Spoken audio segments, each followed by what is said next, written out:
Pessoal, não vamos esquecer de acionar o sino. Olá, combatentes do Canorte da Guerra, tudo tranquilo aí, pessoal? Vamos dar o retorno do som.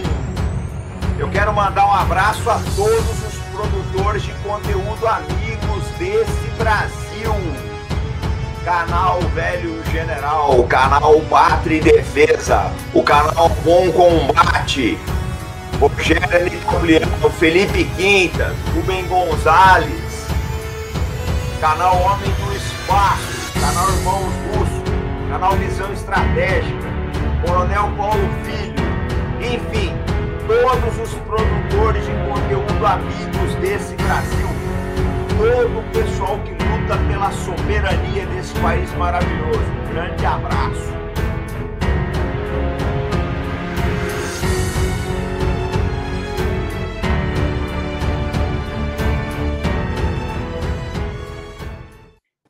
E aí, pessoal, tudo tranquilo? O Rui acabou de chegar aqui. Estou ouvindo aqui. Não, só liga a sua caixa. Rui está se acertando aqui, eu vou fazer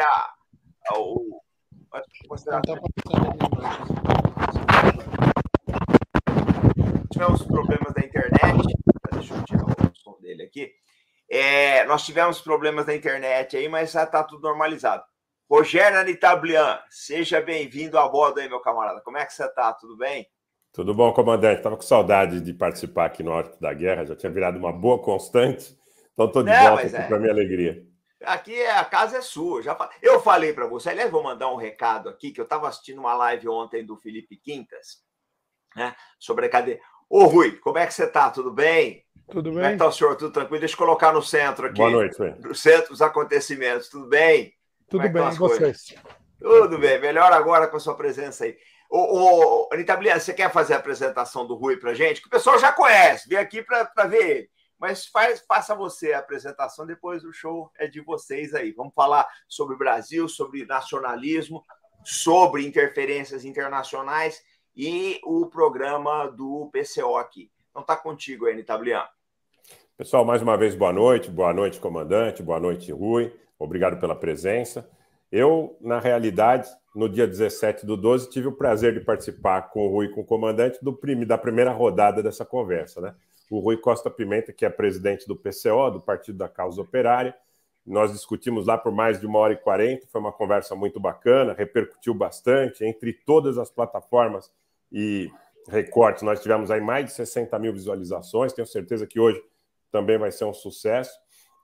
E muitos temas para a gente conversar. Eu tive oportunidade nas últimas horas, inclusive, de observar um pouco do material do Rui, mais recente.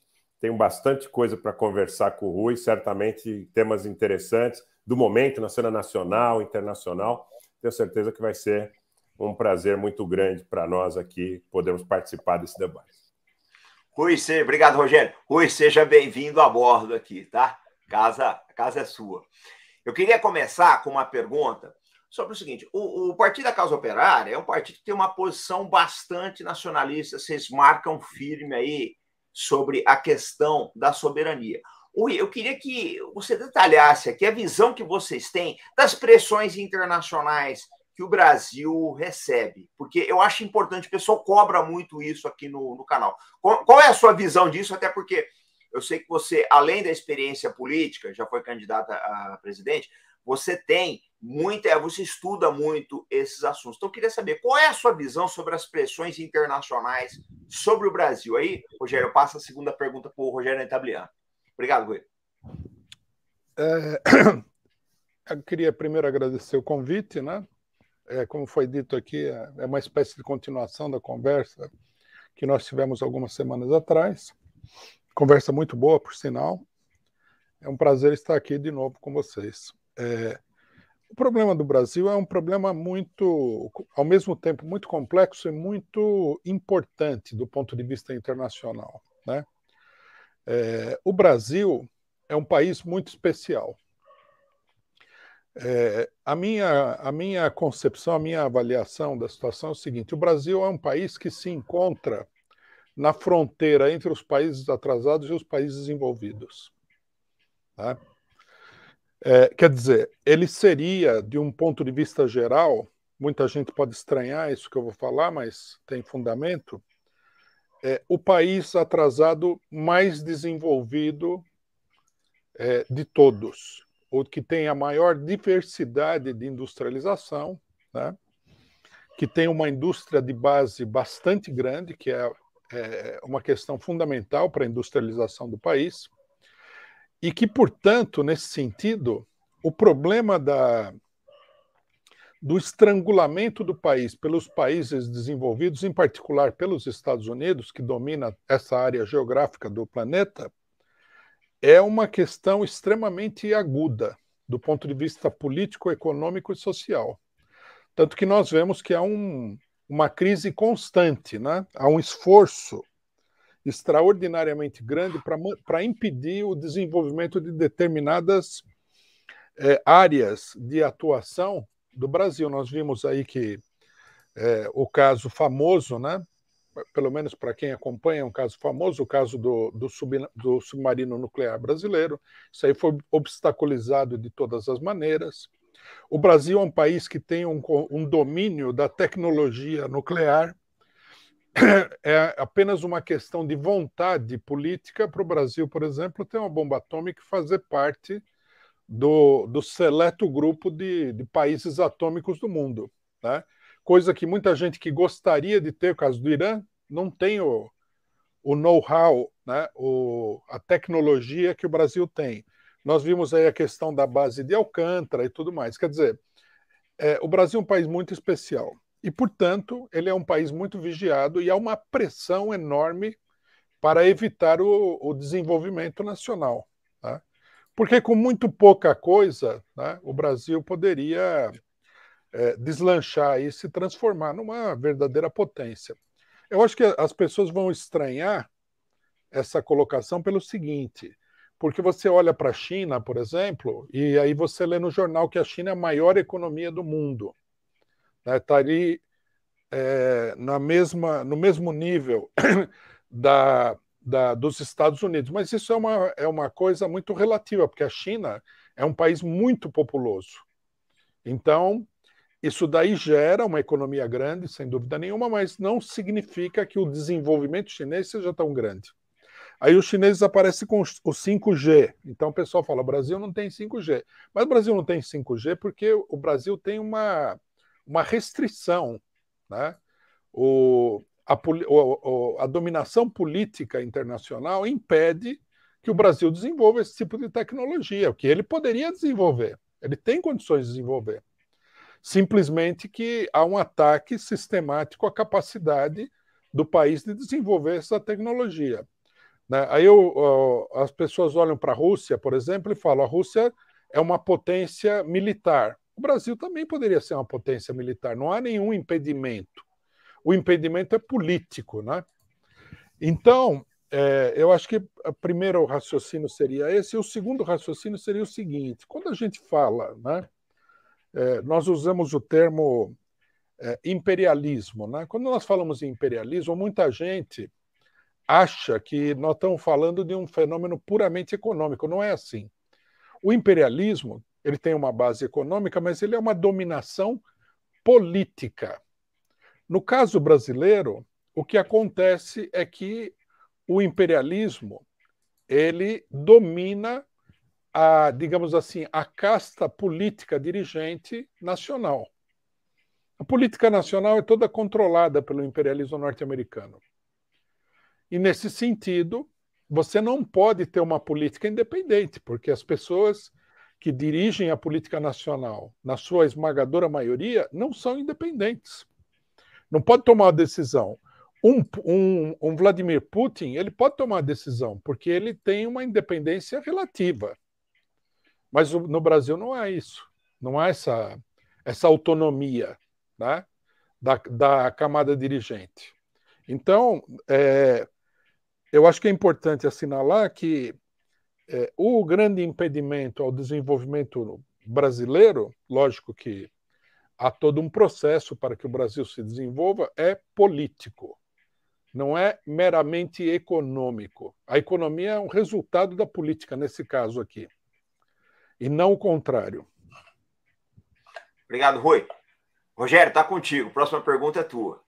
Gente, vamos dar o like, tá? Vamos compartilhar o vídeo, deixar o comentário de vocês, se inscrever no canal, tá? Vamos espalhar essa live aqui, porque ela é muito importante para o Brasil. A gente está tentando trazer todas as correntes de pensamento para mostrarem as ideias para vocês pegarem o melhor de cada partido, o melhor de cada corrente ideológica, aqui para a gente construir um país. Essa que é a verdade, porque as ideias boas estão por toda parte. Obrigado, Rui. Anitablia, a próxima pergunta é tua. Vamos dar o like, pessoal. Rui, você falou agora sobre imperialismo. Você acompanhou os últimos eventos no Cazaquistão. Queria saber a sua posição em relação aos eventos do Cazaquistão, se você vê uma ingerência do imperialismo e se você vê alguma correlação potencial com o quadro brasileiro atual. Se você acha que nós aqui podemos, em algum momento, ter algum tipo de desdobramento que nos faça viver uma situação parecida com essa que o Cazaquistão viveu nos últimos dias. Eu acho que o caso do Cazaquistão é um exemplo muito significativo do que nós estamos discutindo aqui, por vários motivos. Bom, primeiro, o que aconteceu no Cazaquistão? O governo tomou uma medida impensada, o governo do presidente Tokayev, né? Tomou uma medida impensada e liberou o preço, suspendeu o subsídio ao combustível, que lá no caso é o gás, que é usado como combustível rotineiro em automóveis, em veículos de transporte e tudo mais. Isso fez com que o preço do combustível disparasse. Digamos assim, foi o estopim de uma crise, da crise que nós assistimos aí. Bom, essa crise também não saiu do nada, né? O Cazaquistão, ele é um país nesse sentido contraditório, porque ele é um aliado da Rússia, politicamente falando, mas a política do país é uma política muito acentuadamente neoliberal, né? Não é uma política parecida com a política do governo russo. Isso daí levou a uma crise no último período, como aconteceu aqui também no Brasil, levou a uma crise agravada pela pandemia. Bom, nesse ambiente relativamente explosivo, né, começou uma mobilização popular, uma mobilização contra os transportes, né? O governo agiu, revogou a medida sobre os combustíveis e chegou, inclusive, a substituir o governo, substituir o gabinete que estava dirigindo o país. Não foi suficiente para conter a crise, por quê? Aí intervieram dois fatores importantes. Há uma crise dentro do Estado, né, entre o antigo presidente do Cazaquistão e o atual, e houve uma tentativa de golpe de Estado da parte do grupo do anterior presidente. Não sei se o próprio presidente estava envolvido, mas do grupo dele. Duas pessoas do setor de segurança do Estado foram presas, acusadas de alta traição, que mostra esse desenvolvimento no interior do próprio Estado do Cazaquistão. E, evidentemente, houve uma ingerência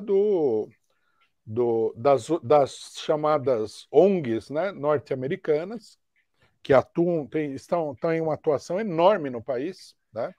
Isso daí foi permitido também pelo governo. Open Society, o NED, que é um outro nome para a CIA, né? O NED, eu vi, alguém me mandou uma publicação que mostrava que o NED financiava mais de 20 organizações no Cazaquistão. Bom, isso daí serviu para modificar o caráter da crise. É uma crise que poderia acontecer no Brasil, quase aconteceu aqui, com os caminhoneiros, com a alta dos combustíveis, né? O governo atuou e impediu essa crise. Poderia ter acontecido aqui, poderia ter saques, etc. e tal, mas não descambaria para um golpe de Estado, que foi o que efetivamente nós tivemos no Cazaquistão, né? Muita gente na esquerda, por exemplo, se confunde e fala, não, a mobilização popular é legítima. Lógico, a mobilização popular é legítima, mas você tem que ver o desenvolvimento da coisa. A mobilização, num dado momento, foi sequestrada por pessoas que tinham outras intenções, que não estão preocupadas nem com o preço do combustível, nem com a política neoliberal, nem nada. Muito pelo contrário. né? Então, eu acho que é correta a caracterização do governo russo e do governo chinês. Os dois governos se pronunciaram no sentido de que houve uma tentativa de golpe de Estado. A mobilização também, num dado momento, ela passou de ser uma mobilização popular, né, para ser uma movimentação armada. Quem conhece a situação da Ucrânia, por exemplo, sabe que os grupos de extrema-direita da Ucrânia, grupos nazistas, etc. e tal, foram armados pelo imperialismo e atuaram durante todo o período da derrubada do governo ucraniano. Eu acho que é fácil deduzir que a mesma coisa está acontecendo no Cazaquistão. Os russos tiveram muita presença de espírito, né? O governo do Cazaquistão chamou a intervenção do acordo de segurança que eles têm com os russos entraram sem... Não há denúncia de que tenha havido nenhum grande derramamento de sangue, não há essa denúncia nem da parte do imperialismo, a partir da entrada das tropas russas, o que mostra que nós estamos diante de uma situação artificial, criada artificialmente, não de uma mobilização, de uma revolução popular, como algumas pessoas falaram. Né? Lógico, o povo tem todo o direito de protestar se o combustível for às alturas, sem dúvida nenhuma. Mas é preciso distinguir o protesto popular, né, dos aproveitadores que estão organizados, que estão orientados de fora do país, que procuram tirar proveito da situação. Né? Ao se posicionar, nós temos que levar em consideração isso daí. Eu acho que existe no Brasil uma parcela da esquerda e uma parcela da direita que seguem a política do imperialismo. O povo saiu na rua, o governo, portanto, é uma ditadura. Não, esse é um conto de ficção, é um conto da carochinha. Não foi assim de forma nenhuma. Está muito claro agora isso daí. Rui, obrigado. A próxima é minha, né, Rogério? Rui, eu queria saber o seguinte: como é que o PCO vê os BRICS? É um caminho natural para o Brasil?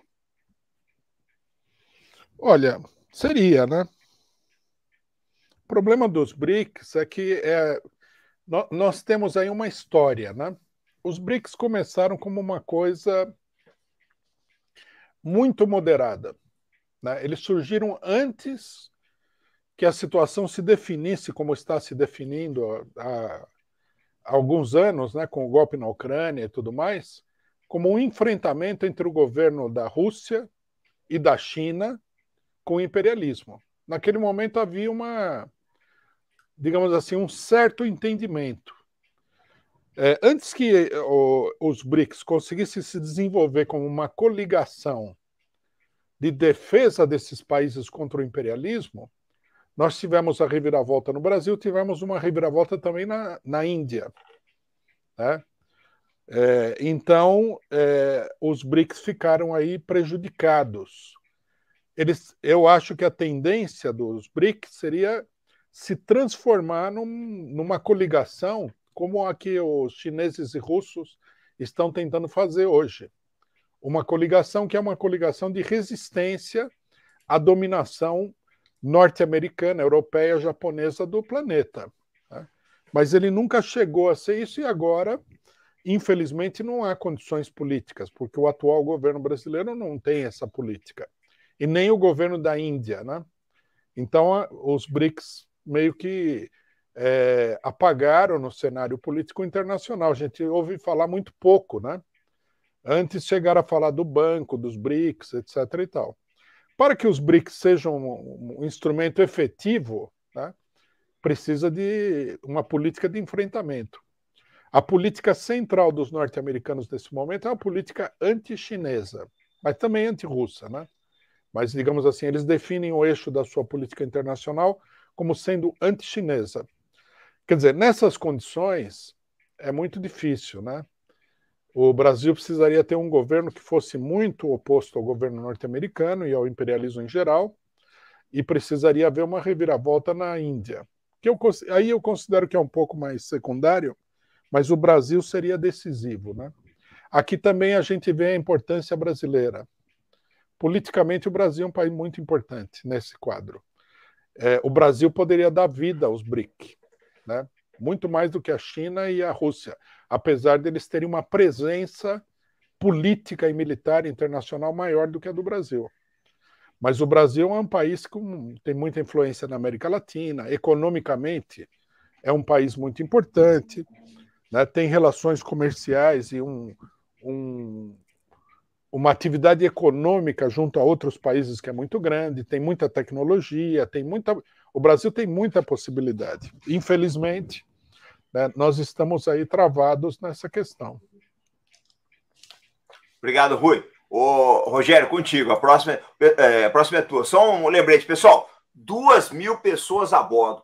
Por favor, vamos dar o like e ajudar o canal e ajudar os canais parceiros. As ideias precisam ser difundidas, o Brasil precisa se conhecer. Nós precisamos discutir o Brasil. Essa é que é a realidade. A gente tem que entender o que acontece no nosso país. Rogério, a próxima é tua. Obrigado aí. Rui, continuando o desenvolvimento dessa ideia do BRICS, a gente sabe que no governo do ex-presidente Lula foi dada uma ênfase nessa cooperação com a Rússia, com a China, com a Índia e com a África do Sul.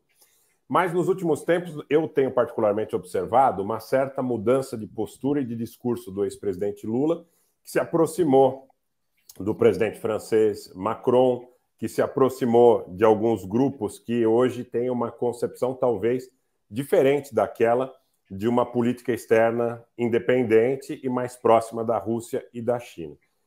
Eu lembro que na conversa anterior nós estávamos às vésperas daquele jantar num restaurante aqui no Jardins, em São Paulo, que reuniu certos personagens que estavam, inclusive, do outro lado, no período do segundo mandato do governo Lula, não apenas na questão do impedimento da ex-presidente Dilma.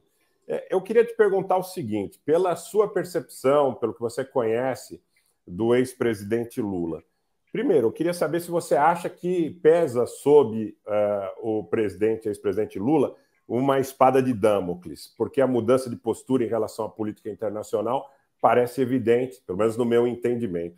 E depois, se você tem a expectativa, caso ele vença as eleições, de que ele possa retomar uma política como aquela de proximidade com a China, com a Rússia, desenvolvimento do programa do ProSub, do submarino de propulsão nuclear, ou você acha que ele seria, talvez hoje, um candidato ou um potencial futuro presidente mais alinhado com essa agenda globalista, ou neoliberal, ou imperialista? E eu também, mas fundamentalmente, eu queria saber o que você acha que levou a essa mudança de encaminhamento? O Lula que foi visitar o Macron, do Lula que foi a Teherã, por exemplo, com o Erdogan, negociar com o Irã em 2010, se não me falha a memória.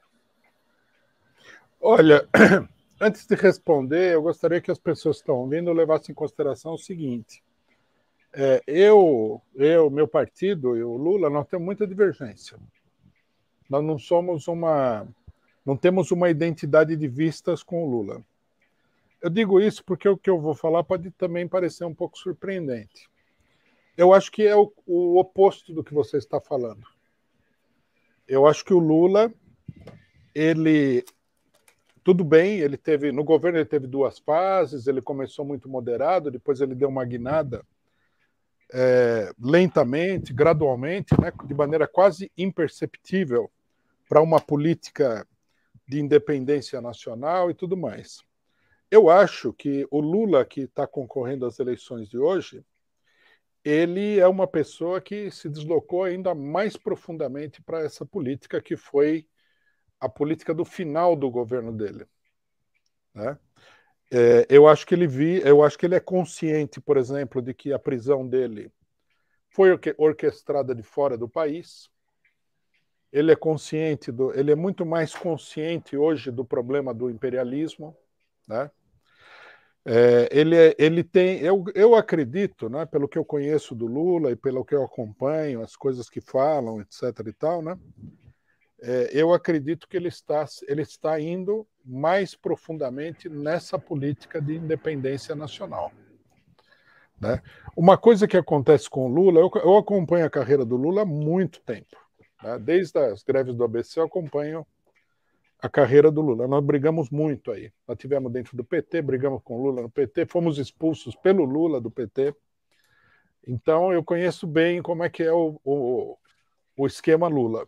em 1978, em 79, por exemplo, todo mundo esperava do Lula que ele tivesse uma conduta assim de total pacificação. Ele era uma pessoa, a gente poderia dizer que ele era basicamente uma pessoa de direita naquela época, né?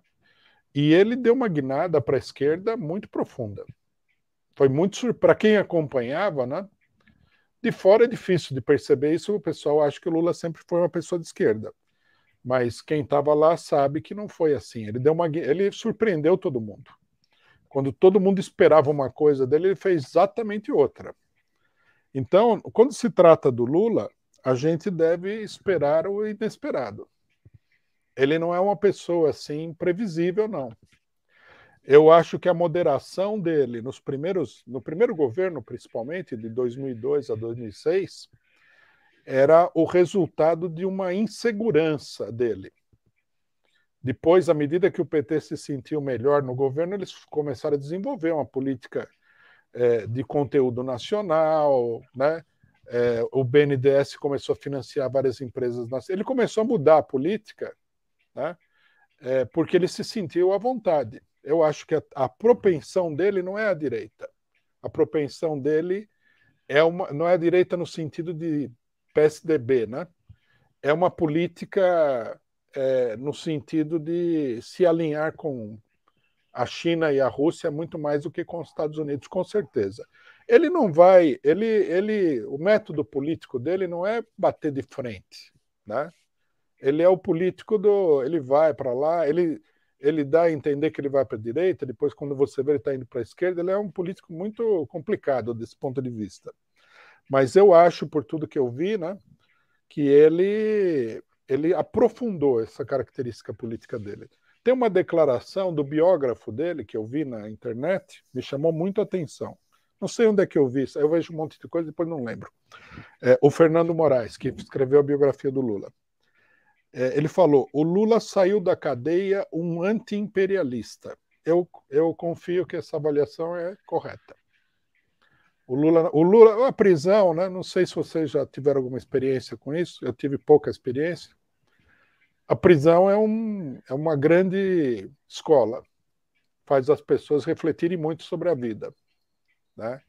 Você fica pensando como é que você chegou lá, o que aconteceu, etc. e tal. Eu acho que a prisão do Lula, como costuma acontecer, modificou, mas não modificou no sentido oposto do que ele era. Aprofundou determinadas coisas que provavelmente nele eram mais inseguras. Esse negócio do Alckmin e tal, eu não acho que seja uma coisa decisiva. Eu acho que é mais uma manobra. É meio assim, faz parte dessa política miúda, né? E ele vai tentar despistar todo mundo, como ele sempre fez, né? Ele vai emitir sinais diferentes, mas eu acho, né, nesse momento aqui, por tudo que eu vi, eu acho que ele está indo numa direção que é... Uma coisa que me chamou muita atenção, não sei se chamou a atenção de vocês, foi a defesa enfática que ele fez do Daniel Ortega, da Nicarágua. Sim, naquela entrevista que gerou polêmica. Exatamente. Uma entrevista a gente poderia considerar até uma entrevista antipolítica, né? Porque ele sabia que ia levar tinta por aquela entrevista. Ele sabe qual a opinião da imprensa brasileira e até da imprensa internacional. E aí eu coloco o seguinte, o que o Daniel Ortega tem de especial? O Lula defende a Venezuela também, defende Cuba, mas por que a defesa tão enfática do Daniel Ortega, que seria meio que o patinho feio desse grupo, né? Porque ele foi muito criticado. O Daniel Ortega está completamente alinhado com a China.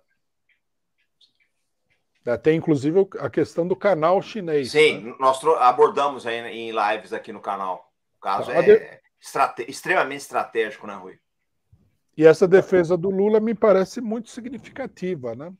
Então você espera um Lula num potencial terceiro governo, atendendo uma política externa mais soberana e mais independente do que nos períodos anteriores? Mais nacionalista. O Lula também, o Lula é mal interpretado, né? Muita gente acha que ele é um verdadeiro cafajeste, etc. e tal. Não é assim. Ele é um pragmático, mas ele também é um idealista. Né? Se você perguntar para ele vai falar que não. Mas eu acho assim, ele está no final da carreira dele, ele não está atrás de ganhar nada, né? Ele não tem ambições de tipo material, de prestígio, mais prestígio do que ele tem, é difícil uma pessoa conseguir. E eu acho que ele quer fazer alguma coisa importante. E essa alguma coisa importante é uma defesa do Brasil. Obrigado, Rui. Obrigado, Rui. Pessoal, vamos dar um like.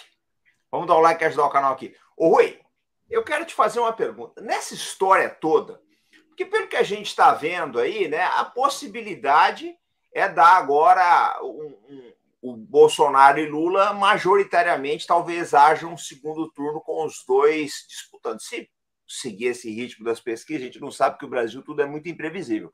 Mas a tendência é essa. Se concretizar essa tendência, como é que vai ficar os Estados Unidos nisso? O que você acha que o Biden vai preferir? Bom, eu acho que... Qual dos dois? Eles prefeririam o Bolsonaro. O problema da preferência também é o seguinte, não basta preferir, né?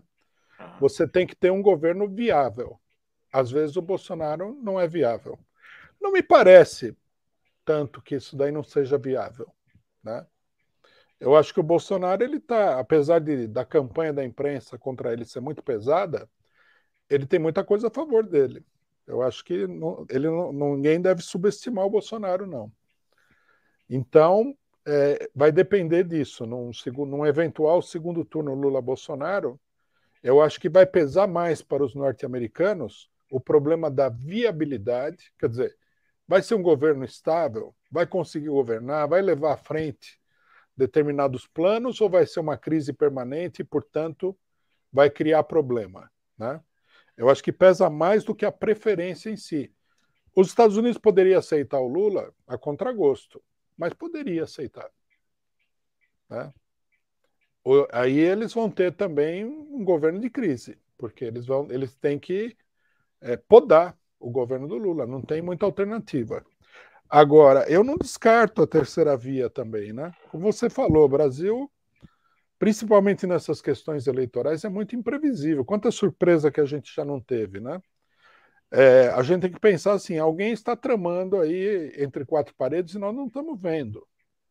Gente poderosa, gente de muito dinheiro, gente de muito poder. Então, nós não devemos sair aí de olhos fechados e falar não vai acontecer isso, porque a gente não sabe o que está acontecendo.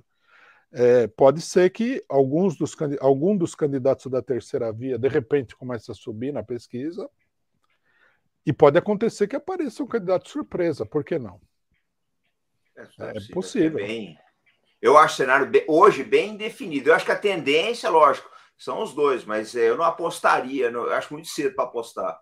Eu acho muito cedo o que apostar. Eu penso também. Pode mudar muita coisa. Rogério, a próxima é tua, gente. Vamos dar o like, vamos ajudar o canal. Rogério, tá contigo aí. Obrigado, Rui. Duas perguntas que durante a semana fizeram muito, né, quando souberam desse nosso encontro, e que são relativas à cena doméstica. A primeira delas é em relação à sua manifestação sobre o passe sanitário, que eu sei que você já se manifestou algumas vezes, já gerou uma certa polêmica, e é um tema muito caro. Nem tanto a grande mídia, mas as pessoas na rua, de um modo geral, é um tema que suscita paixões, suscita polêmicas e divide a sociedade. Então, eu queria que você, se pudesse, esclarecesse para o público a sua posição em relação à exigência do passe sanitário. E a outra questão que também foi objeto de muitas perguntas, muita gente pedindo para que eu fizesse essa pergunta, é a posição do Rui e do PCO em relação ao armamento da população. Se as pessoas devem ou não ter sua 380 em casa para defender sua família. Bom, essas duas questões, eles dizem respeito a direitos essenciais do ser humano, do cidadão, né? Não são questões menores. Muita gente se confunde, né? Eu vi, por exemplo, quando nós falamos contra a tentativa de forçar as pessoas a tomar a vacina, muita gente falou, mas então você vai permitir que a pessoa dirija pela cidade bêbado e tal? Não tem nada a ver com isso daí.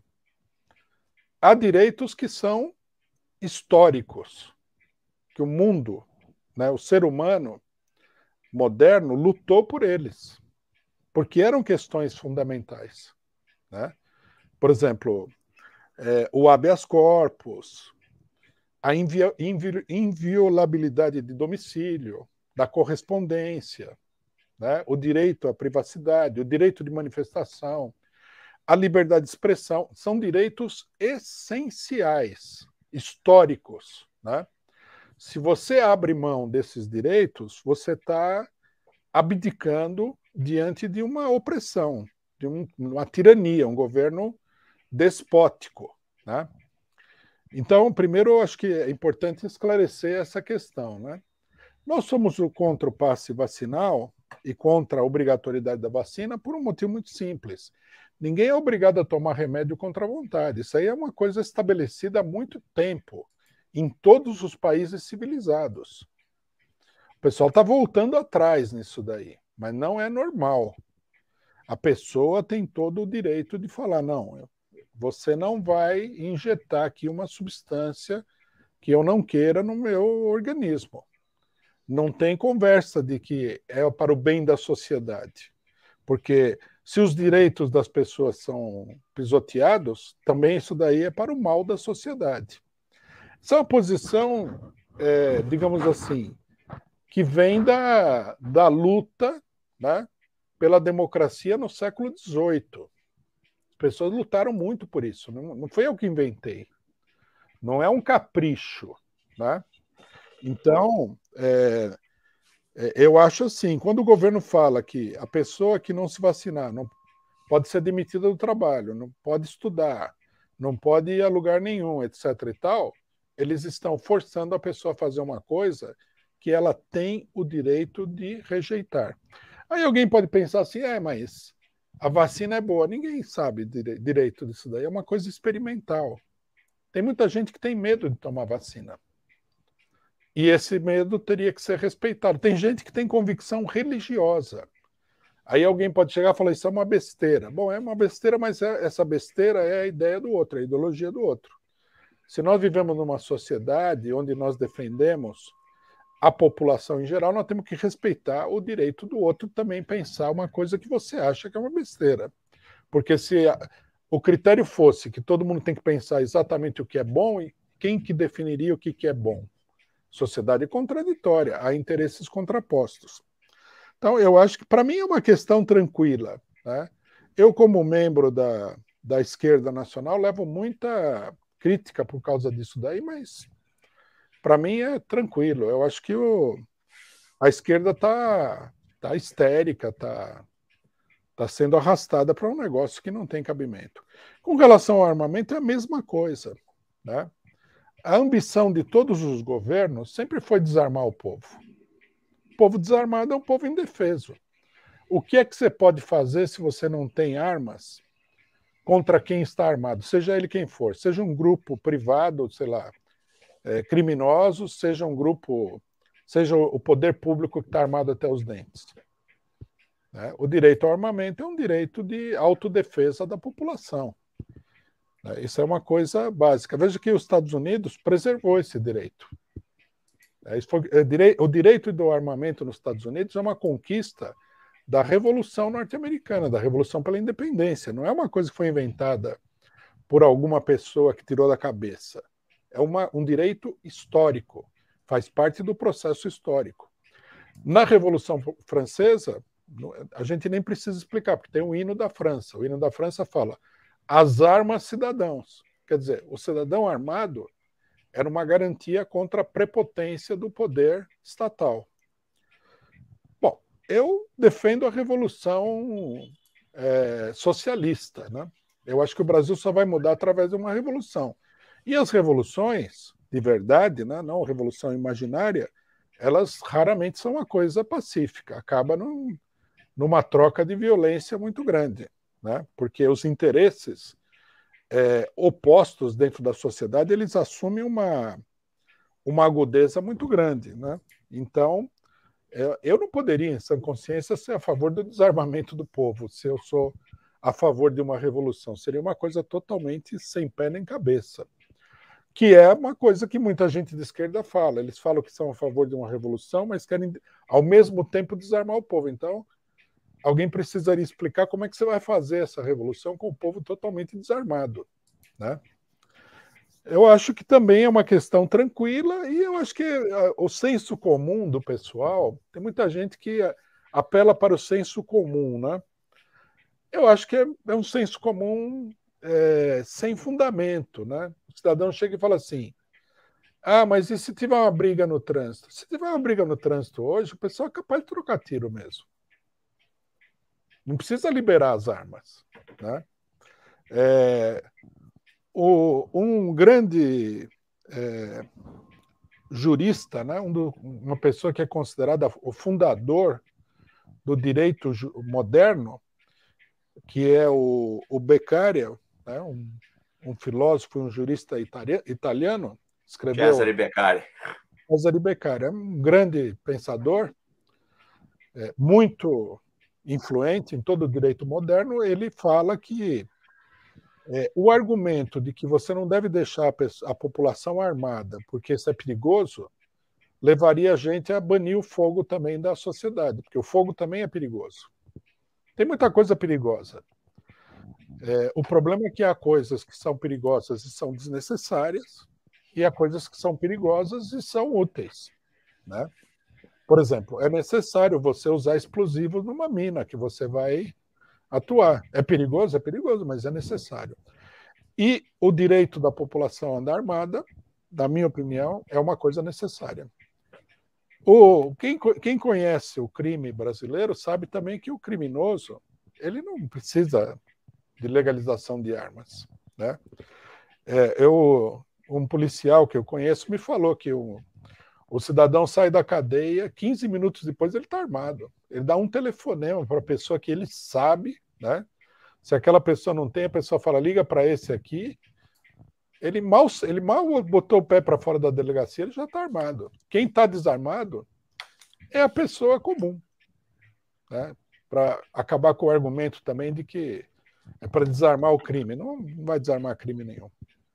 Tem muitos argumentos, mas o direito democrático ele deve ser colocado acima de todas as conveniências, porque o direito não é uma conveniência, o direito é uma coisa fundamental, né? Se atrapalha alguém, atrapalha. O que a gente vai fazer? O direito de greve atrapalha um monte de gente. Imagina parar o transporte. Mas e aí? O trabalhador do transporte tem que aceitar calado um salário miserável? Não, ele tem o direito de fazer greve. Muita gente vai ficar a pé. Tem gente que não vai trabalhar. Tem empresa que vai paralisar durante dias. O que a gente vai fazer? O mundo não é perfeito. Nós temos que decidir o que é mais importante. É o direito? É a liberdade das pessoas? Ou são as conveniências? Obrigado. Obrigado, Rogério. Obrigado, Rui. Rui, eu quero te fazer uma pergunta. No início dos anos 2000, eu conheci pessoalmente o doutor Enéas Ferreira Carneiro. Conversei com ele, tive em várias palestras, conversei diversas vezes com ele. E o Enéas tinha umas pautas interessantes, muita coisa do pensamento do Enéas era parecido com as diretrizes do PCO. Mas só que o que acontece, não sei se você lembra disso, o Enéas foi muito atacado pela imprensa, muito ridicularizado, né? O pessoal chamava ele de maluco, essa coisa toda. Mas ele teve o mérito, porque ele conseguiu chegar em terceiro lugar na presidência da República. Aí eu noto o seguinte hoje, né? Viajando no tempo para a nossa época. Eu vejo muitas postagens do PCO em sites de direita, mas muitas mesmo, o pessoal nos comentários concordando, etc. Ou seja, ideias que nos anos, no início do nosso milênio, a imprensa ia pisotear, etc., ela já não tem mais força. Ô, Rui, como é que você vê a main imprensa, né? Aquela velha imprensa que ainda tem alguma força, esses grandes jornais, a televisão que está cada vez mais decadente, como é que você vê isso, principalmente sob o ponto de vista de manipulação da opinião pública? Bom, felizmente, esse sistema ele não foi destruído, né? Mas ele está enfraquecido. A internet abalou profundamente essa imprensa. Não destruiu. Não acabou com a capacidade de manipulação, mas diminuiu. nós temos um sistema de dominação ideológico, né, de opinião política em crise. Isso daí é absolutamente claro para mim, né? Quando apareceram os computadores e tudo mais, tinha gente que falava assim, isso é uma coisa que eu cito porque é um debate que aparecia na esquerda, a gente estava no PT na época. Eu me lembro bem que um dia liguei o rádio e o cidadão estava falando assim, não, socialismo depois do computador não faz sentido nenhum. Bobagem. Isso foi uma revolução no modo das pessoas se comunicarem, né? Tanto que a gente vê que, veja o caso do Trump, né?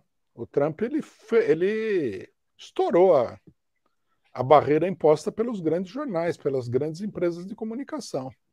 E ele fez isso daí através do quê? Das redes sociais.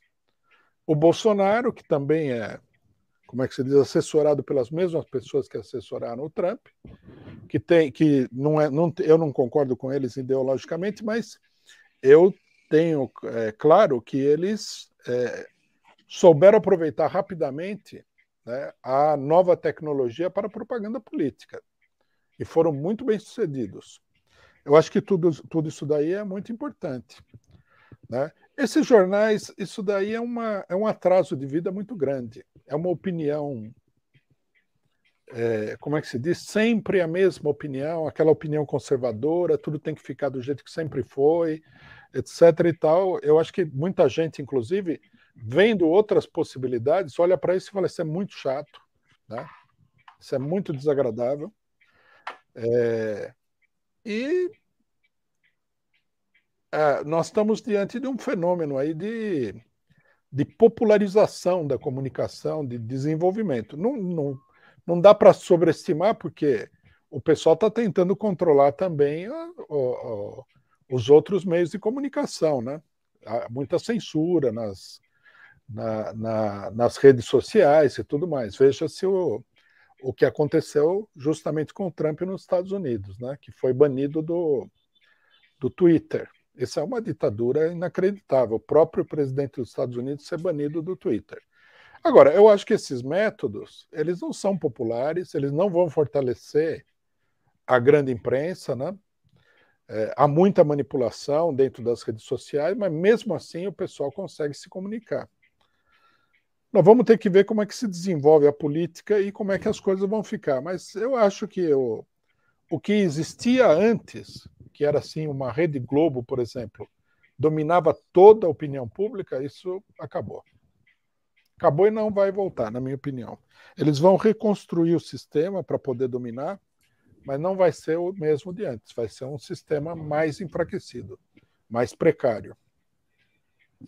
Obrigado, Rui. Rogério, a próxima é tua. Gente, vamos dar um like. Quase 3.000 pessoas. Vamos dar esse like e ajudar o canal aqui. Vamos lá, Rogério, está contigo. Obrigado. Rui, eu gostaria de, baseado nessa ideia da comunicação que nós falamos agora há pouco, queria entender o seguinte, a sua percepção sobre a ação do imperialismo, né, que está muito alinhada com os interesses das big techs. Depois você tem uma mídia pasteurizada e praticamente caricatural. E essa mídia pasteurizada e praticamente caricatural, monotudo, que é a favor do desarmamento, que é a favor do passe sanitário, que é a favor da agenda verde, que é a favor de uma série de situações, inclusive buscando o cancelamento de todos e quantos discordem, taxando de fascista, de nazista e etc, etc. Eu queria saber o seguinte, eu tenho notado nos últimos tempos alguns ditos portais mais à esquerda, muito alinhados, muito em sincronia com essa agenda. Como isso entra na antiga concepção ou construção de esquerda popular? O que aconteceu que você tem hoje? Setores que se identificavam mais à esquerda, inclusive com a própria candidatura do ex-presidente Lula e outras candidaturas mais à esquerda, que hoje replicam a Rede Globo, que hoje replicam a Folha de São Paulo, o UOL, The Intercept, o recém-saído do Brasil jornal El País. O que acontece? Como isso entra na esquerda popular? Tem algum vínculo com a coisa do NED, com a coisa da CIA, com a coisa desses que seriam, talvez, aí são palavras minhas, arremedos de esquerda que foram construídos no Brasil, principalmente a partir de 2013? Olha, eu acho que o primeiro problema que a esquerda enfrenta é o problema da chamada democracia. Na época da ditadura, todo mundo era radical. Aí veio a democracia e o pessoal perdeu totalmente o seu radicalismo.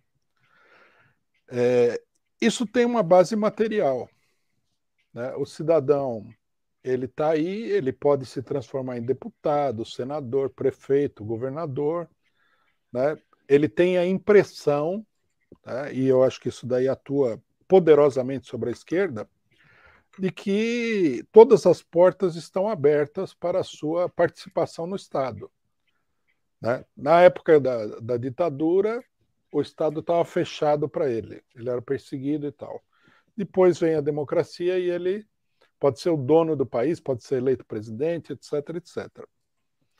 É uma ilusão, mas é uma ilusão poderosa. Finalmente, você imagina o que acontece dentro de um partido como o PT. Eu participei da fundação do PT. No começo era tudo gente que militava no sindicato, que militava no movimento popular, que tinha participado da luta contra a ditadura, etc. e tal.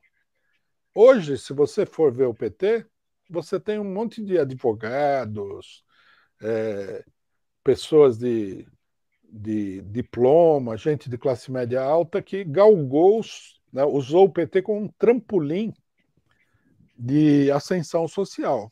Esse, na minha opinião, é o principal problema da esquerda. A classe média esquerdista foi totalmente cooptada. Agora, isso daí tem um limite, né?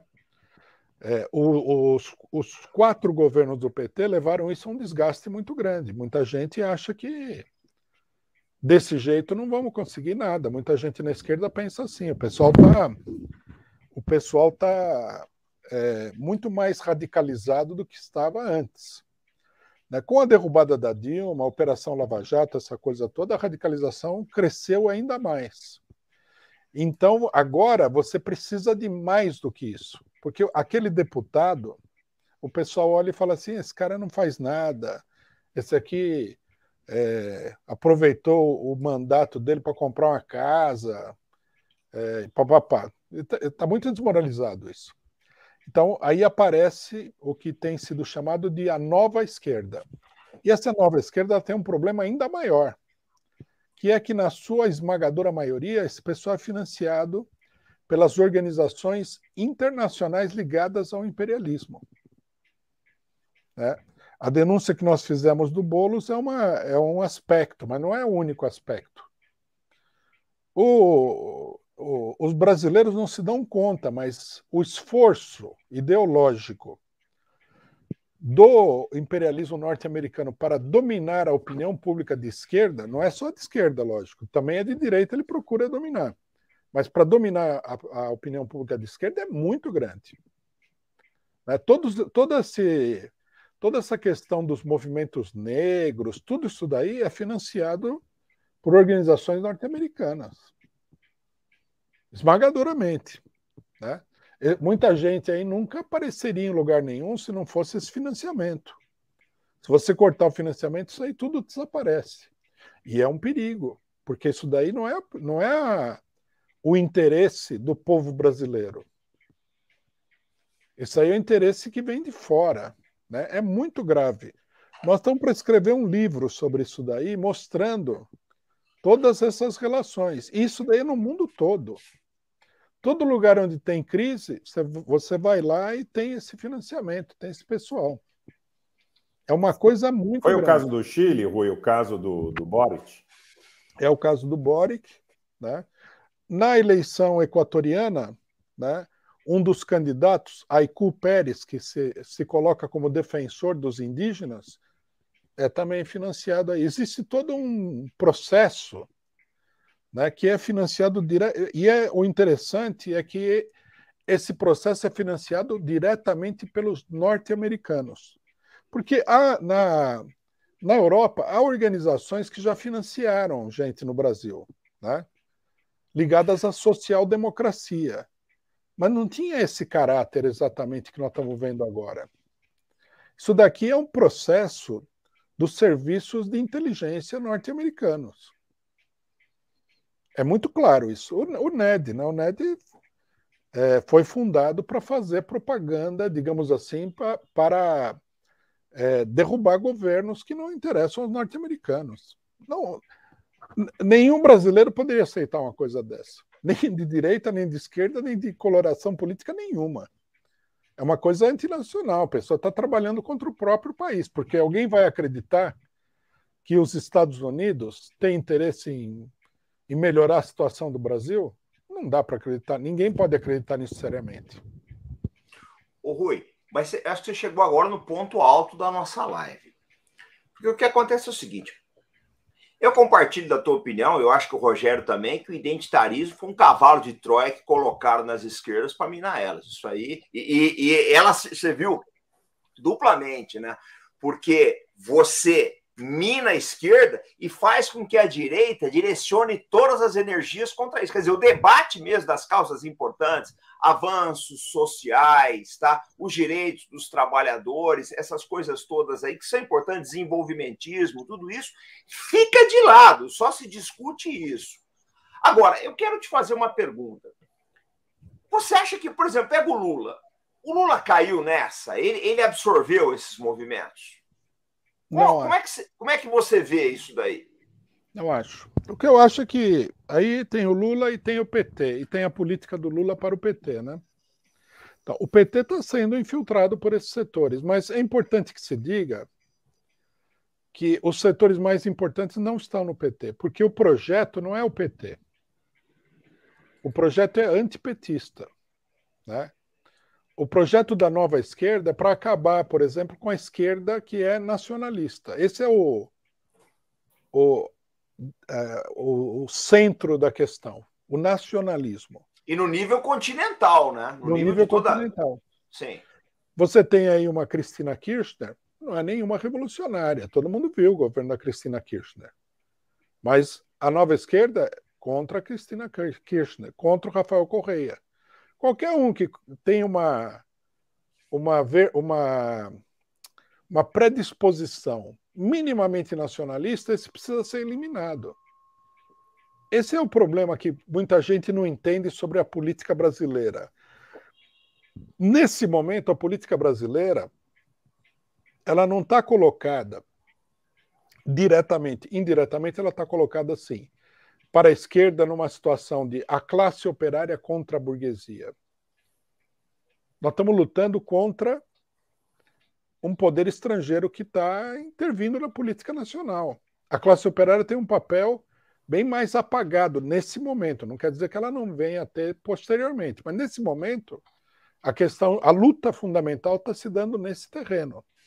E, logicamente, que o povo todo, os trabalhadores, tudo, a esquerda, a classe média nacionalista e tudo, deveria se colocar do lado do país e contra o imperialismo. Porque o imperialismo, a dominação estrangeira é como qualquer dominação estrangeira. Eles estão aqui para arrancar a pele dos brasileiros. Isso daí é muito claro.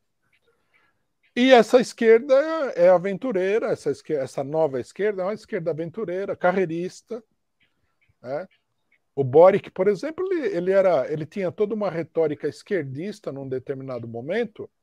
Quando apareceu a possibilidade dele ser o candidato à presidência da República, e, logicamente, ele deve ter conversado com muita gente importante, ele mudou da água para o vinho. Bom, da água para o vinho não digo, mas ele deu uma mudança considerável no seu posicionamento. Quer dizer, ele é um agente das potências estrangeiras dentro do país.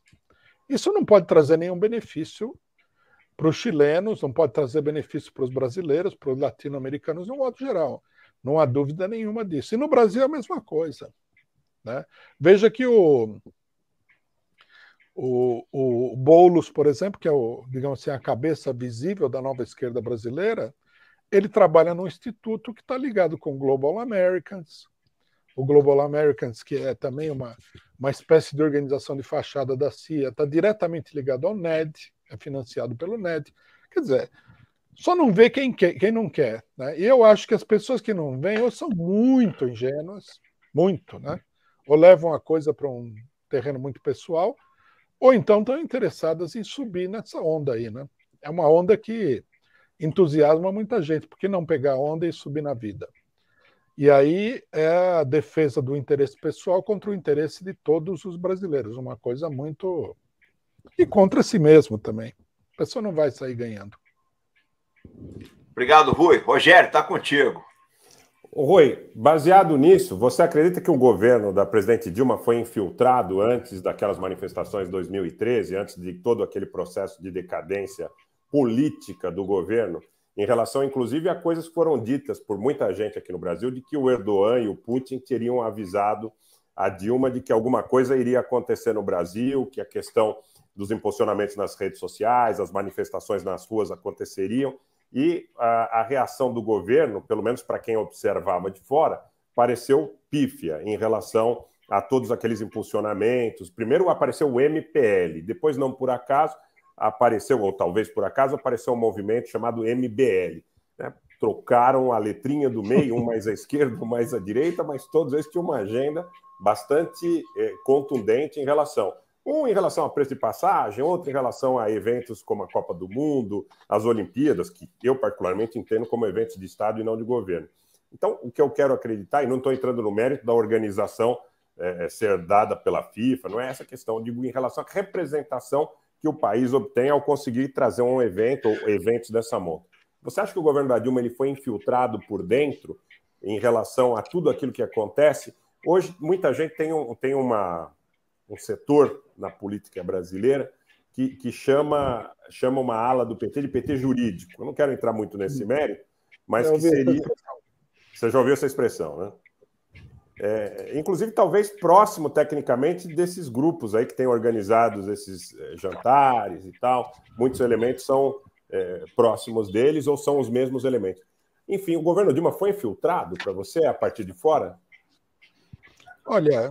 Eu acho que, num certo sentido, né, o PT sempre esteve infiltrado.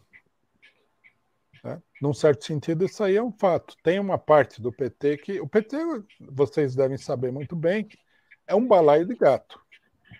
Né? É um partido muito grande, um partido que conquistou muitas posições no Estado e, portanto, tem de tudo aí. E tem uma ala do PT que é muito próxima desse pessoal, da chamada Nova Esquerda. E esse pessoal estava no governo da Dilma. E, logicamente, que nem a Dilma, nem o Lula, nem o Zé Dirceu também, que não são pessoas... são profissionais da política e tudo, eles tinham noção exatamente do que estava em jogo na questão do que viria a acontecer, do impeachment da Dilma e tudo mais, não tinham noção das implicações, da ramificação disso tudo. Né? Então, em primeiro lugar, sim, eu acho que tinha gente aí que jogava contra abertamente, dentro do PT e dentro do governo. Né? Por exemplo, uma pessoa que é muito próxima dessa Nova Esquerda, que é uma pessoa importante no PT, é o ex-governador do Rio Grande do Sul, o Tarso Genro. A filha dele é do PSOL, ele é muito próximo do PSOL. Né? Ele é dessa ala muito próxima da... Ele trabalhou, por exemplo, na eleição passada para que o PT não tivesse candidato e tudo mais. Então, tem muito disso. Agora, nós temos que considerar também que o pessoal do PT... O PT não é o governo do Putin. O Putin é um ex-coronel da KGB. Quer dizer, uma pessoa que conhece o mundo real. Né? Nesse mundo real tem gente que é assassinado, tem sabotagem, tem todo tipo de coisa assim, que não faz parte do mundo real da maioria dos dirigentes do PT, que vivem no mundo da fantasia. Né? É um pessoal que põe o terno e gravata, fez universidade, anda lá em Brasília, eles nem imaginam que... você vê, espionagem, nada. A Polícia Federal da Dilma corria solta aí, parecia que nem era do governo. Né? O Leandro Aiello, que está na organização do Boulos aí, o cara trabalhava contra o governo abertamente, espionava o governo sem informar o governo. Que negócio é esse? Um órgão do Estado controlado pelo PT agia clandestinamente em relação... Eu olhava essas coisas e ficava besta. A atuação do ministro da Justiça do PT era uma coisa ridícula. O PT achava assim que não era possível que viessem a derrubar o governo do PT. Nós avisamos. Nós, por exemplo, nós detectamos que estava em marcha um golpe a partir de 2012. Quer dizer, 4 anos antes do golpe. Nós falamos, vai ter um golpe no Brasil. Se o PT ganhar a eleição, vai ter golpe. O governo do PT vai ser derrubado. E nós falamos para o PT. Eles não levaram a sério. Tem até acontecimentos que são assim meio engraçados, né? No dia que o Lula foi preso, o presidente da CUT estava com um companheiro nosso numa reunião. Aí ele telefonaram para ele e falou: Lula foi preso, saiu a ordem de prisão do Lula. Aí ele olhou e falou assim: nossa, vocês estavam certos, mas lógico que ele estava certo que o Lula ia ser preso. O pessoal é ingênuo. Eu acho que o PT era muito ingênuo. Agora eles ficaram mais espertos, já tiveram uma experiência muito negativa. O próprio Lula falou. Perguntaram para ele alguma coisa, ele falou, não sei, eu acho que não, mas eu também achava que não ia ter golpe. Quer dizer, não achava que ia acontecer isso daí. É uma coisa que parte da experiência, né? Cada um tem a sua experiência, essa aqui é a realidade. Se você não tem a experiência direta, você tem que ter a informação, tem que ter conversado com pessoas que tiveram essa, e tem que saber filtrar toda essa informação. O PT não tem nada disso. O PT, inclusive, ainda hoje continua com muita ilusão sobre muita coisa. Então, eu acho que sim, que o governo estava dividido, tinha gente que achava... Teve gente na época que achava, gente do PT, que achava que era melhor que a Dilma saísse mesmo. Porque era na opinião deles, era uma má propaganda para o PT. Porque a campanha era tão forte, ele falou, se a gente tirar a Dilma, melhora a situação. Olha só o nível de loucura. Né? Se você vai ter um governo que tem, né, sobre o qual a sombra de um gigante, né, como os Estados Unidos, com o maior aparato de inteligência que o mundo já viu até hoje, você tem que ter um espírito mais próximo do Putin. Né? O Putin sabe que tem muita conspiração, e por isso ele é um governante também mais concreto. Né? Por isso que está tanto tempo no poder, né? O Winston já tinha caído. Exatamente, por isso que ele fica lá. E os chineses também não são crianças. Né? O pessoal sabe a realidade dos fatos. Também tiveram outra vida e tal. O Brasil, nesse sentido, é um pouco... Ele cria um clima para muita gente de jardim de infância. Né? O pessoal não sabe como a política pode ser tão violenta, tão cheia de conspirações. O jogo é pesado pra caramba, você fala aqui. O jogo é muito pesado. O jogo é muito pesado. Por isso, eu acho que o Putin ele se dá bem por isso, porque ele foi da KGB, ele sabe como é que é o mundo por dentro, ele conhece essas realidades. Ele conhece muito mais do que a gente. Eu nunca tive a oportunidade de conhecer por dentro. Conheço muita coisa, conversei com muita gente, tenho muita informação, leio muito e tal, acompanho, mas a experiência é uma coisa fundamental. Quer dizer, o fenômeno do compromat provavelmente também foi utilizado no Brasil extensivamente durante aquele período. Como é que é? Não entendi. O fenômeno do compromat, né? A gente falou em Putin, o fenômeno dos dossiês, das chantagens, provavelmente foi utilizado extensivamente no Brasil. Você tem uma crítica especial na época, ministro da Justiça, José Eduardo Cardoso. A gente criticou muito esse ministro, porque a gente fazia uma propaganda dizendo que o governo tem que se defender. E o Eduardo Cardoso não defendia nada, era ministro da Justiça. Ele tinha que chamar o chefe da Polícia Federal e falar: o que está acontecendo aqui que vocês foram investigar a Dilma? E eu não sei de nada. Eu, por exemplo, não sei.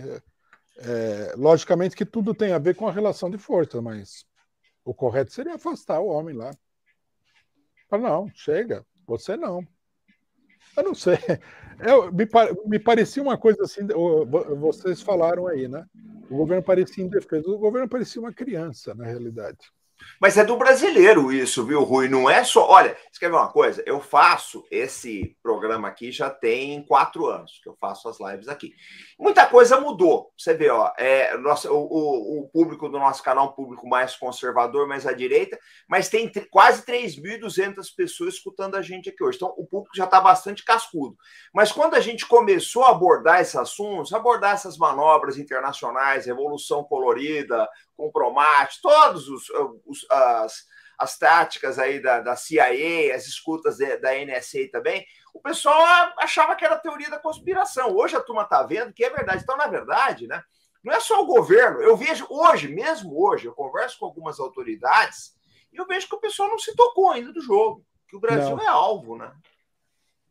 Tem muito mais espionagem, muito mais conspiração do que o pessoal pode imaginar. Sim. E não é só a nível de governos, entidades paraestatais também, grandes empresas, principalmente essas, né? Principalmente com toda essas. Certeza. Com toda certeza. Tem uma luta enorme, né? A luta social, mesmo quando ela não aparece na superfície, ela é sempre muito grande.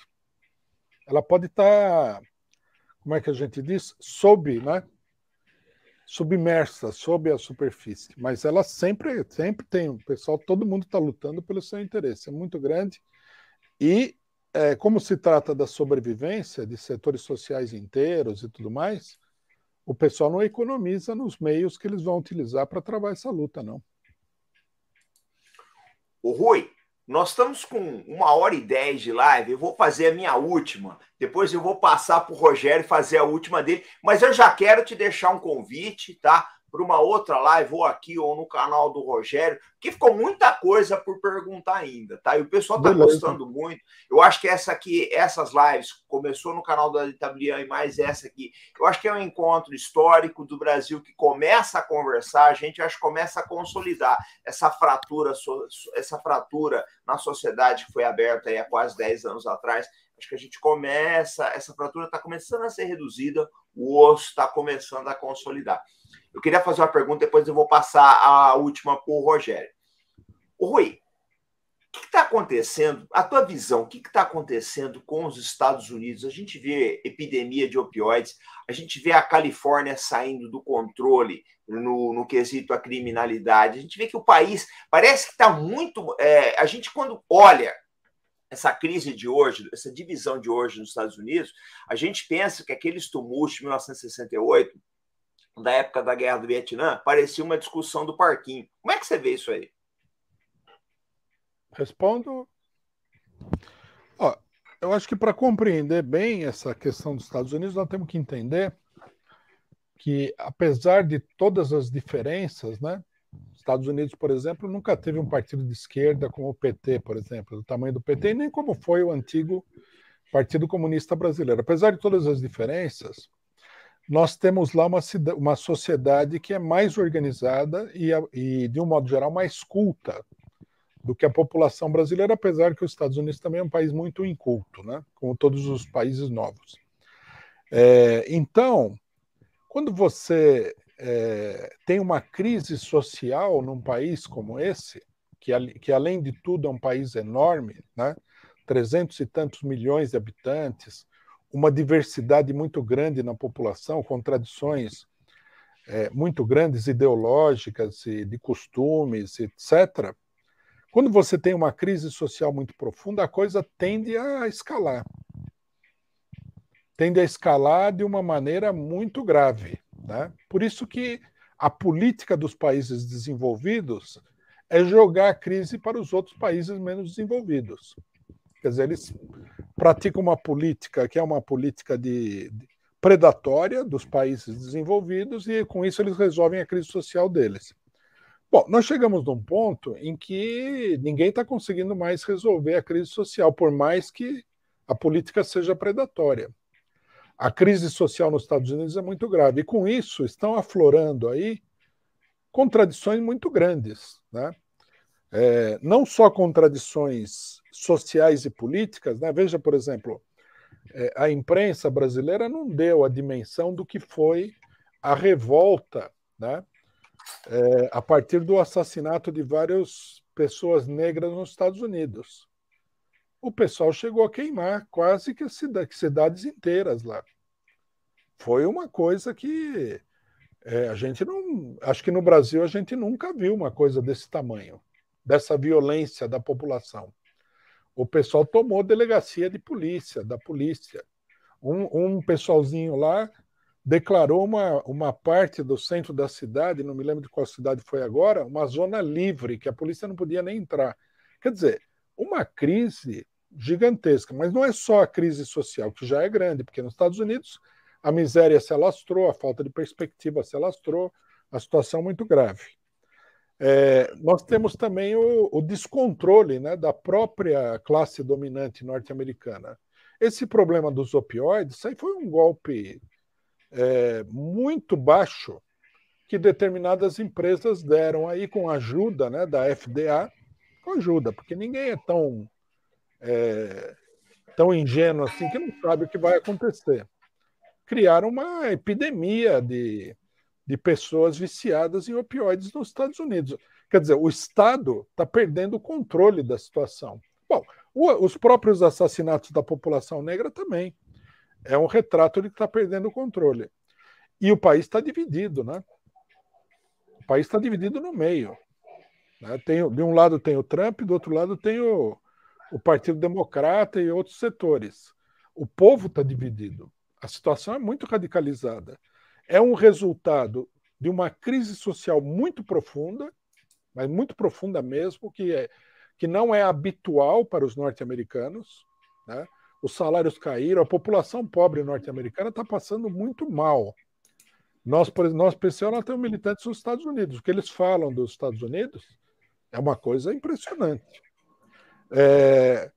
Então, você ter uma crise dessa dimensão num país que tem muita organização política, que tem muita discussão política, que tem uma tendência à radicalização política muito grande, tende a ser uma coisa muito explosiva, né? Eu diria, inclusive, que a situação social norte-americana, do ponto de vista do efeito que ela está causando na sociedade, é bem maior do que a brasileira. Porque o brasileiro é um povo pobre. Então você tem, digamos assim, aquele conhecimento de viver na pobreza. O pessoal já tem. Né? Então, quando fica muito ruim, a coisa tende a explodir. Mas o Brasil tem uma tradição, digamos assim, um hábito da população de viver na pobreza. Nos Estados Unidos não é assim. Não tem nem condições de viver na pobreza. O pessoal acaba que o cidadão não tem onde morar, um monte de gente. Meio milhão de americanos dormindo, meio milhão de americanos dormem fora de casa todos os dias, em estacionamentos, pontes, carros, etc. E para eles, isso é muito pior do que para nós, num certo sentido. Porque o pessoal vai comparando com a geração anterior, né, Rui? Comparar, o meu pai tinha uma vida melhor, né? Exatamente. Para eles é uma degradação total. Aqui o brasileiro, até o brasileiro de classe média, está acostumado a passar dificuldade, a se amparar dos amigos e tal. É uma coisa mais comum, porque é um país pobre. E, como tal, é um país que tem maior resistência também à crise social. Lógico, tudo tem um limite. Eu acho que nos Estados Unidos, eles estão no limite do povo americano. No Brasil, ainda tem um pouco para queimar, mas a situação está evoluindo de maneira muito perigosa, né? E isso daí é positivo, porque a melhor coisa que poderia acontecer para o Brasil, e está acontecendo, é a crise norte-americana. Se os norte-americanos estivessem bem, a nossa situação estava muito pior aqui. Obrigado, Rui. Rogério, a última para você. E já vou avisando, tá, gente? Vamos engatar uma nova entrevista, porque tem muita carta aí no baralho que eu queria soltar aqui, mas aí você vai ficar a noite inteira. Eu sei que você tem outros compromissos aí. Rogério, a última eu vou deixar para você, meu camarada. Tá contigo. Vamos lá. Bom, 2022, ano de eleição, nós falamos já em outras oportunidades a respeito da nossa impressão no que diz respeito ao esvaziamento do Poder Executivo. E dou aqui 3 exemplos. O ministro Gilmar Mendes, do Supremo Tribunal Federal, impediu a posse do Lula na Casa Civil, quando o Lula não tinha nenhum processo com condenação com trânsito em julgado.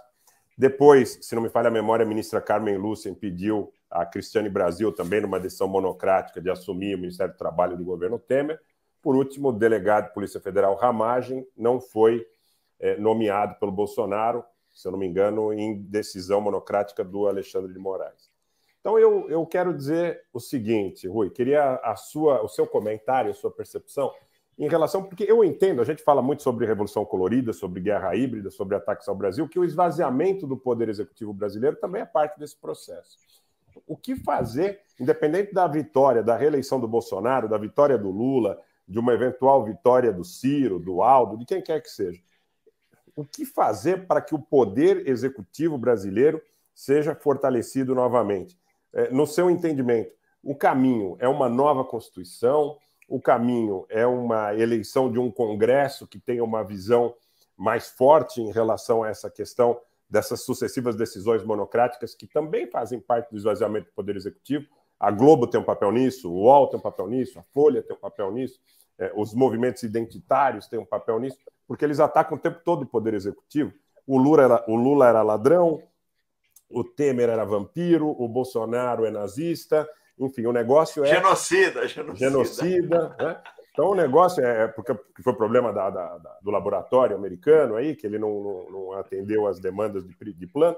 Então, como que a gente fortalece o poder executivo? É nova Constituição, é um Congresso mais maduro no sentido desse enfrentamento, e também saber se você concorda com essa ideia do esvaziamento do poder executivo brasileiro sucessivamente em vários governos e diversas tendências, e que, inclusive, aqui para fazer justiça, eu disse que o governo Dilma não mostrou muita reação, e eu vejo o governo Bolsonaro também como constrangido por essas forças, e muitas vezes sem um poder de reação. Porque o que acontece? Muitas vezes é uma decisão monocrática do Supremo Tribunal Federal e o governo brasileiro simplesmente aquece e diz tudo bem, não tem problema nenhum. Quer dizer, então, eu acho que compromete também a questão, não vou entrar em Montesquieu, partição de poderes, acho que não é espaço para isso. Mas o que fazer para fortalecer o poder executivo, e você concordando com essa tese, a partir das eleições de 22? Primeiro, interessante que você falou isso, né? Que o Bolsonaro também está comendo o pão que o diabo amassou aí como presidente, né? Eu até lembro, contar um caso aqui. No dia que o Bolsonaro ganhou a eleição, algum bolsonarista foi na minha rede social e falou: agora vocês vão ver, né? Aí eu vi aquela colocação super ingênua, eu falei: não, agora é que você vai ver o que vai acontecer. E olha que o Bolsonaro dançou na mão do pessoal, né? Eu tenho uma pequena diferença com a tese, porque eu acho que não é um problema do esvaziamento do poder executivo, eu acho que é um problema do esvaziamento das instituições representativas, porque o Congresso sofre o mesmo problema. Inclusive, o Congresso foi alvo de uma intensa campanha, acabaram com a imunidade parlamentar, uma série de coisas. O STF roubou aí, divide agora com o Congresso Nacional a fazer as leis do país. É uma coisa absurda, porque como é que um tribunal faz lei? Eles fazem. Né? Por exemplo, tem um monte de gente que vai na minha rede social e fala assim: homofobia é crime. Não é fato. Né? Homofobia é uma palavra ruim, mas o que eles querem dizer que seja crime não é verdade. Não existe esse crime no Código Penal brasileiro. Isso daí é uma decisão do STF. Eles criaram um crime sem passar pelo Congresso, que é o único autorizado no Brasil a fazer a lei. Eu acho que é um esvaziamento das instituições representativas, porque o STF não é uma instituição representativa, não foi eleito. Então, o órgão que não foi eleito controla os órgãos eleitos. É isso que nós estamos vendo no Brasil. E sim, de fato, é uma espécie de... Como é que se diz? É uma espécie de substituto, né, para essas revoluções coloridas. O cidadão tem mais votos. Bolsonaro, por exemplo. Mal ou bem, né, eu não gosto do Bolsonaro, mas ele foi eleito. A rigor, ele deveria governar. O STF não podia colocar tanto obstáculo ao governo Bolsonaro. Aí o pessoal acha que, não, mas você não pode defender porque é o Bolsonaro. Não é assim. O STF é muito perigoso também. Por que eu vou dar poder ao STF? E ninguém elegeu o STF. Ninguém elegeu, ninguém pode tirar o pessoal de lá. É uma coisa, é um poder como se fosse um poder monárquico, né? Uma coisa fora do controle popular. Agora, o Banco Central... Papal. O poder papal. É papal mesmo. Ungido por Deus. Ungido por Deus, exatamente. Uma coisa extraordinária. Agora, o Banco Central, que é uma mola mestra da política econômica do governo, foi separado do governo. Como é possível? Quem elege esse cidadão do Banco Central? A quem ele responde? Ele responde aos banqueiros, que separaram Eles colocam um homem de confiança lá. Daqui a pouco alguém vai falar de separar a Polícia Federal do governo. Então, isso aí é uma destruição, né, do Estado Nacional Brasileiro. O Estado Nacional Brasileiro não é bom? Não é bom. Mas o que está sendo feito é pior. Nós vamos ficar aqui sob o controle de forças que não tem nada a ver com o país. Então, eu acho que o problema é esse daí. O que a gente precisaria... Eu acho que o caminho, né? Feita essa colocação, essa distinção, eu acho que o caminho é o que nós estamos fazendo aqui. Nós temos que esclarecer o pessoal sobre o que está acontecendo. Nós temos que mostrar onde é que o pessoal tem que atirar. Porque o pessoal não sabe para onde atirar. Isso que foi dito aqui, acho que foi de que a esquerda fica ali com a política da grande imprensa, também apoia o STF. Perderam a noção do que estão fazendo. É uma barbaridade. Não é porque o Bolsonaro está no governo que nós agora vamos apoiar a STF, não. Eu, por exemplo, também é um debate que não dá para fazer aqui agora, quem sabe numa próxima oportunidade. Eu já tenho opinião de que o STF nem deveria existir, né? Eu não concordo com a ideia, eu acho que é uma ideia artificial essa da divisão de poderes, né? Pelo menos os marxistas nunca pensaram assim, né? É uma ideia tradicional, mas não é obrigatoriamente uma coisa democrática. Então, eu acho que não deveria haver uma corte constitucional tão independente assim, em primeiro lugar, muito perigoso. Interpretar a Constituição é uma coisa que é um atentado à Constituição, porque quem interpreta fica dono da Constituição. Aí é sim um poder papal, né? Quer dizer, ele é um intérprete de Deus. Convenções de fora, né, Rui? Que é pior ainda. Que é pior ainda. Importam convenções de fora que não passaram para o Congresso, não passaram por lugar nenhum. Ele pega uma agenda da ONU, da OEA pronta, traz aqui. Exatamente. Tira da legislação norte-americana, que não tem nada a ver com a legislação brasileira e tal. Isso daí é uma monstruosidade. E a população... Eu acho que até a parte culta da população não se dá conta de que é uma monstruosidade. Precisaria fazer muita discussão e esclarecer isso daí, né? Daí as arbitrariedades todas. Eu acho que o que é preciso é mostrar para o pessoal, né, quais são os alvos. Um poder que ninguém controla é um mito. Alguém controla esse poder. Se não é o povo que controla minimamente através de eleições, aí alguém pode objetar que a eleição não é um grande controle. Eu estaria totalmente de acordo, precisa ter mais coisa. Mas, no mínimo, né, você deveria ser eleito pelo povo para ser um poder constituído. Senão, quem que você representa? Né? A Constituição diz o seguinte, todo poder emana do povo. Se emana do povo, o poder tem que ser eleito. Nenhum poder pode ser um poder não eleito, né? Você pode ter um ministro que não foi eleito, foi escolhido pelo presidente, mas é uma figura secundária. Agora, todo um poder estatal não eleito, quer dizer, sem absolutamente nenhum controle popular, é uma deformação muito grande de qualquer tipo de ideia de democracia. Ô, Rui, muito obrigado aqui. Eu quero agradecer a tua participação. Vou deixar o Rogério para fazer as palavras finais, tá? E você fazer a despedida. Mas antes de tudo, eu quero agradecer a nossa audiência aí, quase 3.300 pessoas aqui. Essa live já foi vista por mais de 10 mil pessoas hoje. E eu queria dizer o seguinte, gente, isso que está sendo feito na nossa rede de canais é muito importante. É o Brasil que precisa conversar. Hoje, vocês estão vendo uma pessoa de um matiz ideológico diferente, vem aqui e fala e tem muito mais coisas em comum com a gente do que vocês pensam. Então é importante, é necessário. A gente tem que sair da bolha. Não pode mais ficar dentro daquela bolha da direita, bolha da esquerda. Não tem mais condições. As nossas demandas como brasileiros, elas são muito similares. Então, Rui, eu quero te fazer primeiro um agradecimento, que eu sei que a tua agenda é pesada, a gente entende a correria que você vive aí, tá? E também já deixar aí uma terceira edição aí, com o Rogério, isso vai ser lá no canal do Anitta Briança, vai ser aqui, vocês veem, não tem problema. Mas, fundamentalmente, agradecer por enriquecer o debate. Então, vou deixar a despedida para vocês aí. Bom, eu queria também agradecer o Rui, agradecer o comandante Robson, agradecer o público do Arte da Guerra.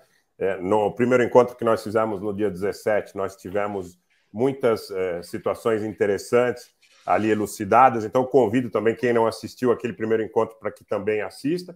Aqueles que não conhecem meu canal, é só digitar Rogério Anitablian, se inscrever, chegando aí nos 100 mil inscritos, então peço a vocês que nos ajudem também nessa empreitada. Estou também no Twitter e no Telegram. E dizer o seguinte, Rui, vamos fazer uma terceira. Eu quero dizer, para destacar que esse último ponto que você suscita, eu subscrevo integralmente, quando você coloca o seguinte, é importante que as pessoas entendam o que acontece, para que elas possam compreender de onde estão sendo originados os problemas que você tem. No ônibus, no trem, no metrô, quando você tem uma restrição, eu recebi uma mensagem de um amigo de Salvador que não pôde retirar a carteira nacional de habilitação dele renovado por questões essas referentes aí ao passe, por exemplo. São questões cotidianas de trabalhadores brasileiros. São muitas questões importantes, então eu queria frisar esse ponto, que essa elucidação é fundamental para que as pessoas saibam de onde advêm os problemas que elas vivem no dia a dia. No mais, agradecer a você mais uma vez, agradecer ao comandante, agradecer o pessoal que nos acompanhou, pedir para que vocês sigam compartilhando. É importante que esse trabalho seja disseminado ao máximo para que nós possamos ter o entendimento da sociedade brasileira nas questões que são mais importantes para o Brasil. Grande abraço a todos e boa noite. O pessoal está te dando a gaivota azul, viu, Rui? Eu não que é o selo. É o selo de ouro do canal aí. Muita gente te mandando a gaivota azul aí. Mas está contigo as palavras finais. Se vocês me permitirem, eu queria fazer uma propagandazinha aqui. Pode ser?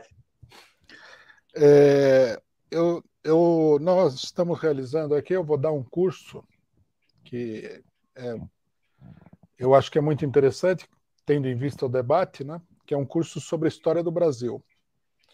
Nós vamos fazer esse curso em 2022, nós vamos fazer em 4 partes, vamos pegar os 522 anos de história do Brasil, com uma interpretação que eu acho que vai surpreender muita gente, né? Que é muito diferente do que o pessoal fala por aí, em geral, e que eu acho que é oportuno, porque justamente por esse debate que nós estamos fazendo aqui, né? Existe uma tendência a jogar para baixo o país, né? A criar um ambiente de desmoralização que tem um conteúdo político, na minha opinião, muito claro, né? Quer dizer, se você mora num país que não vale nada, que a história foi sempre uma porcaria, etc. e tal, você não vai se sentir, né, em condições de fazer uma defesa desse país aos ataques, diante dos ataques que ele sofre. Então, queria convidar os interessados a participar do curso, né? É um curso que é feito pela internet, e a inscrição é paga, pode ser feita no site universidademarxista.pco.org. Vou pedir para o João passar para mim, Rui, e eu vou colocar aqui na descrição do vídeo, tá? Muito obrigado. E eu queria agradecer a vocês pela segunda oportunidade de debater. Achei que foi um debate muito bom. E concordo, vamos continuar, né? Vamos marcar uma outra rodada de debate. Vamos ver se a gente consegue ampliar essa discussão, né? Me parece que o pessoal está muito interessado em fazer esse debate, o que é muito importante.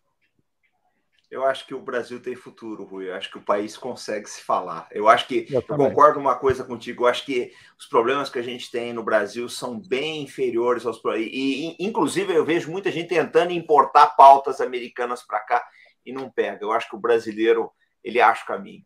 Então, Rui, muito obrigado. Agradece o João. Rogerinho, aquele abraço para você. Muito obrigado aí, gente. Eu vou pegar depois o link com o João, colocar aqui e colocar outra live também, tá? Rui, se você puder esperar um minutinho só, a gente vai dar o debriefing, é coisa rápida aqui. Pessoal, uma boa noite para vocês. Tem live no canal do Coronel Chivertz. Agora vamos todo mundo para lá, no canal Bom Combate. E a gente volta amanhã, então, sempre com responsabilidade e compromisso. Fé no Brasil, pessoal. Até mais. Vamos divulgar a live, pessoal. Vamos dar um like. Quase 12 mil visualizações. Essa live vai para 40 mil. Vamos dar o like.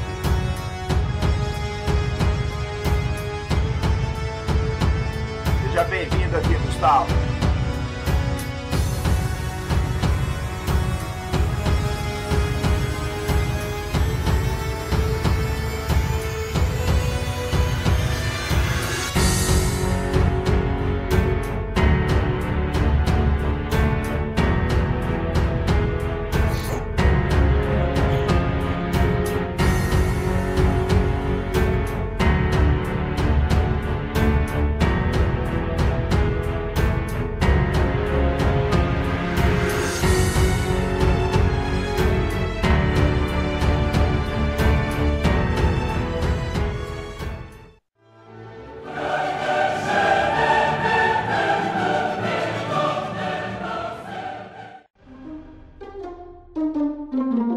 Música